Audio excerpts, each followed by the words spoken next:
Hello everybody. Welcome to Dreamland Fairy Tales, audiobooks. The story we are about to read is about Goody Two Shoes. Goody Two Shoes is a children's story about an orphan girl with only one shoe, named Margery Meangood. Though the 1765 story may have been written after the expression Little Miss Goody Two Shoes was in use, it explains the expression perfectly. The History of Little Goody Two Shoes is a children's story published by John Newbery in London in 1765. The story popularized the phrase Goody Two Shoes as a descriptor for an excessively virtuous person or do-gooder. Goody Two Shoes is a variation of the Cinderella story. The fable tells of Goody Two Shoes, the nickname of a poor orphan girl named Margery Meanwell, who goes through life with only one shoe. When a rich gentleman gives her a complete pair, she is so happy that she tells everyone that she has two shoes. Later, Margery becomes a teacher and marries a rich widower. This earning of wealth serves as proof that her virtue has been rewarded, a popular theme in children's literature of the era. Let us begin the story.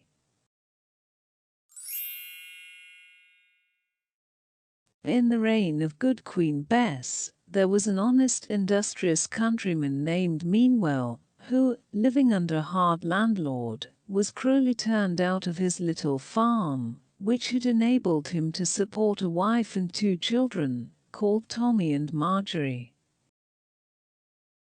Care and misfortune soon shortened his days, and his wife, not long after, followed him to the grave. At her death the two poor children were left in a sad plight, and had to make all sorts of shifts to keep themselves from starving. They were also without proper clothes to keep them warm, and as for shoes, they had not even two pairs between them. Tommy, who had to go about more than his sister, had a pair to himself, but little Margery for a long time wore but one shoe. But heaven had heard their dying mother's prayers, and had watched over and protected them. Relief was at hand, and better things were in store for them. It happened that Mr. Goodall, the clergyman of the parish, heard of their sad wandering sort of life, and so he sent for the two children, and kindly offered to shelter them until they could get regular work to do. Soon after this, a gentleman came from London on a visit, and no sooner did he hear the story of the orphans than he resolved to be their friend. The very first thing he did was to order a pair of shoes to be made for Margery. And he offered to take Tommy to London, promising to put him in a way to do well by going abroad. As these two children loved each other very dearly, Margery was in great trouble when the time came for her brother to start, and wept bitterly. But Tommy, in order to comfort her, promised he would not fail to come back to see her when he should return from foreign countries. After he was gone, Margery began to recover her usual cheerfulness. But what helped greatly to put her into good spirits was the pleasure she took in her new shoes. As soon as the old shoemaker brought them, she put them on, and ran at once to the clergyman's wife, crying out with glee, as she pointed to them, "Two shoes, ma'am. See, two shoes." These words she kept on repeating to everybody she met, and so came to be called Goody Two Shoes. Now Margery was a thoughtful little girl, and was most anxious to learn to read and write. When Mr. Goodall saw this, he kindly taught her what she most wished to know, and in a short time she became a better scholar than any of the children who went to the village school. As soon as she found that this was the case, she thought she would try to teach such poor children as could not go to school. Now, as very few books were then printed, she thought she could get over the difficulty by cutting, out of wood, 6 sets of capital letters like these, and 10 sets of these common letters.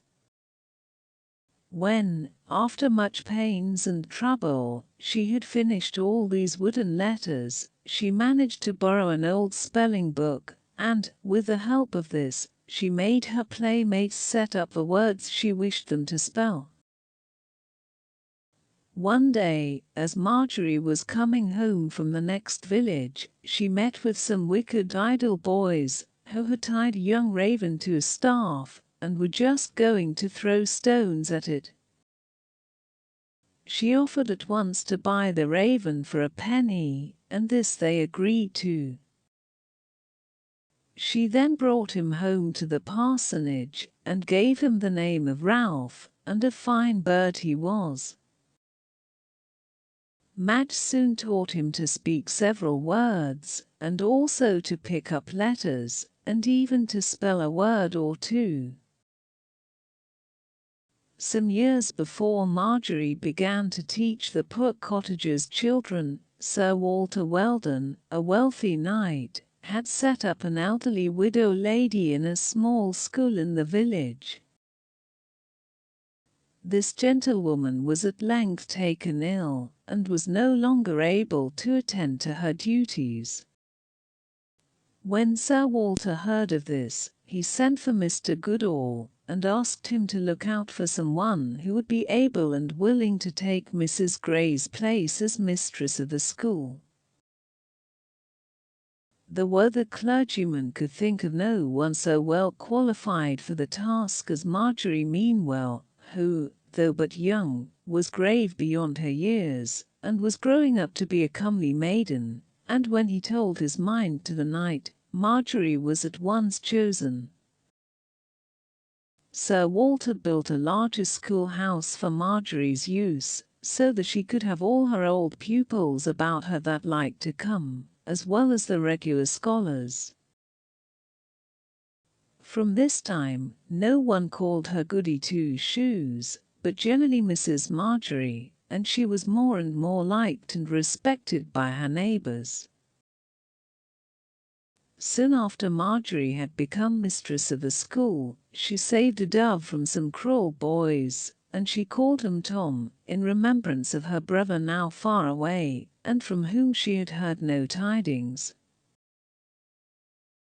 About this time a lamb had lost its dam, and its owner was about to have it killed. When Margery heard of this, she bought the lamb and brought it home. Some neighbours, finding how fond of such pets Margery was, presented her with a nice playful little dog called Jumper, and also with a skylark. Now, Master Ralph was a shrewd bird, and a bit of a wag too, and when Will, the lamb, and Carol, the lark, made their appearance, the knowing fellow picked out the following verse, to the great amusement of everybody. Early to bed, and early to rise, is the way to be healthy, wealthy, and wise. Mrs. Margery was ever on the lookout to be useful to her neighbours. Now a traveller from London had presented her with a new kind of instrument, a rough-looking barometer, by the help of which she could often guess correctly how the weather would be a day or two beforehand.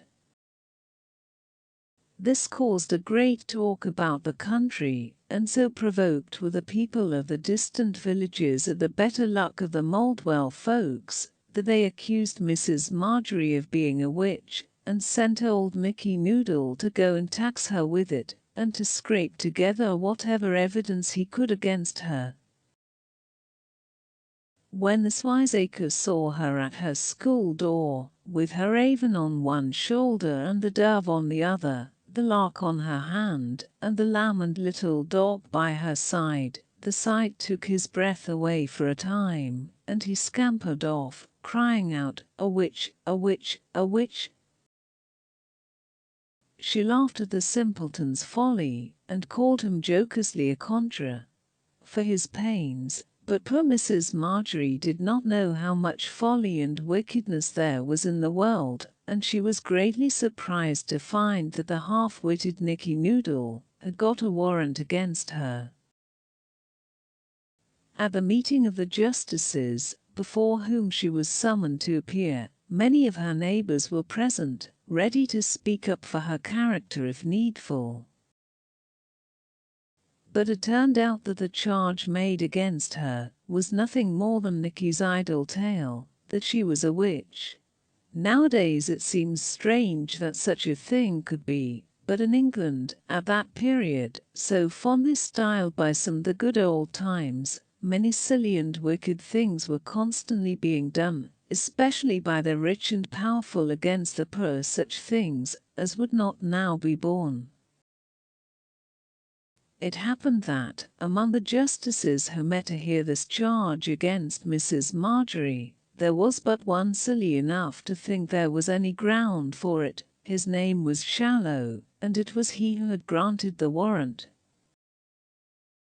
But she soon silenced him when he kept repeating that she must be a witch to foretell the weather, besides harboring many strange creatures about her, by explaining the use of her weather glass.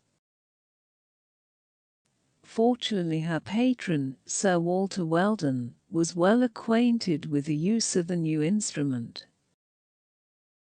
When he had explained its nature to his foolish brother Justice, he turned the whole charge into ridicule, and gave Mrs. Margery such a high character, that the justices not only released her at once, but gave her their public thanks for the good services she had done in their neighbourhood. One of these gentlemen, Sir Edward Lavelle, who was a widower, fell ill, and requested Mrs. Margery to take charge of his house and look after his dear children. Having taken counsel with her kind old friend the clergyman, she consented to this, and quite won Sir Edward's respect and admiration by her skill and tenderness in nursing him, and by the great care she took of his children. By the time that Sir Edward fully regained his health, he had become more and more attached to Mrs. Margery. It was not then to be wondered at that when she talked of going back to her school, he should offer her his hand in marriage. This proposal took her quite by surprise, but she really loved Sir Edward, and her friends, Sir Walter and Mr. Goodall, advised her to accept him, telling her she would then be able to do many more good works than she had ever done before. All things having been settled, and the day fixed, the great folks and others in the neighbourhood came in crowds to see the wedding, for glad they were that one who had, ever since she was a child, been so deserving, was to be thus rewarded. Just as the bride and bridegroom were about to enter the church, their friends assembled outside were busily engaged in watching the progress of a horseman, handsomely dressed and mounted, who was galloping up a distant slope leading to the church, as eagerly as if he wanted to get there before the marriage. This gentleman, so elegantly dressed, proved to be no other than Margaret's brother, our former acquaintance little Tommy, just returned with great honour and profit from a distant foreign country. When they had recovered from this pleasant surprise, the loving couple returned to the altar, and were married, to the satisfaction of all present. After her happy marriage, Lady Lavelle continued to practice all kinds of good, and took great pains in increasing and improving the school, of which she had been the mistress, and placed there a poor but were the scholar and his wife to preside over it. And that is the tale of Goody Two Shoes. The end. You might also enjoy this interesting story about the tale of the selfish giant. The Selfish Giant is a short fantasy story for children by the Irish author Oscar Wilde. It was first published in 1888 in the anthology The Happy Prince and Other Tales, which, in addition to its title story, also includes The Nightingale and the Rose, The Devoted Friend and The Remarkable Rocket. The story revolves around a giant who builds a wall to keep children out of his garden, but learns compassion from the innocence of the children. The short story contains significant religious imagery. If you enjoyed that story, leave a like and do not forget to subscribe to Dreamland Fairy Tales audiobooks. Hit notification bell button to be updated to our latest fairy tale stories and enjoy a complete collection of short stories for children. I hope you enjoyed reading with me. Until next time, goodbye.